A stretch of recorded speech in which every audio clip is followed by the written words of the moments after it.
बानी chairman PTI Imran Khan ने कहा है कि हम किसी सूरत में बिलावल भुट्टो जरदारी की मदद नहीं करेंगे।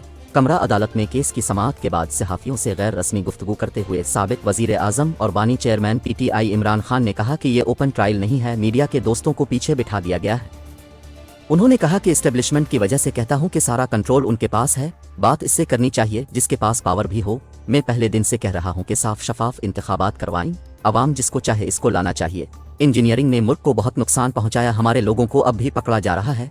पीटीआई मैदान में मौजूद ही नहीं तो सर्वे कैसे किया जा रहा है।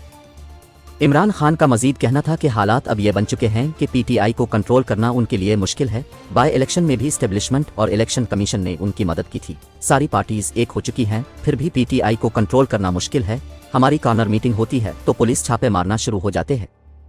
इतवार को छुपे हुए लोग बाहर आएं और अपनी कैंपेन शुरू करें। बानी चेयरमैन पीटीआई ने कहा कि 9 मई का इल्ज़ाम हम पर लगाया गया, लेकिन हमने तो कोई कानून नहीं तोड़ा। जब मुझे गोलियां लगी तब भी कोई एहतजाज नहीं हुआ था। 2018 में भी बताया जाए कि किसने इलेक्शन से रोका था। हम किसी सूरत में बिलावल भुट्टो जरदारी की मदद नहीं करेंगे।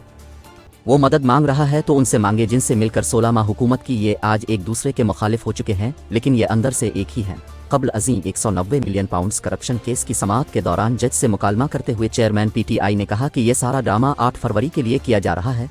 अगर ये ड्रामा करना है तो 8 फरवरी के बाद कर लें। इमरान खान ने कहा कि तोशा खाना में नवाज शरीफ और आसिफ जरदारी को 13 फरवरी की तारीख की गई। मैं रोज सुनता हूं कि एक के बाद एक केस बनाया जा रहा है। नवाज शरीफ और आसिफ जरदारी के केसेस भी रोज रखें ताकि काम जल्दी मुकम्मल हो। 8 साल पुराना केस 13 फरवरी को रखा गया, जबकि 4 साल पुराना केस रोज रखा जाता है। दौरान समाअत प्रोसिक्यूटर ने कहा कि अभी हमारे गवाहान पेश होने हैं, उन पर जरा होनी है। इमरान खान ने कहा कि नवाज शरीफ ने जो 300 करोड़ का छक्का मारा वो ग्राउंड से बाहर गया।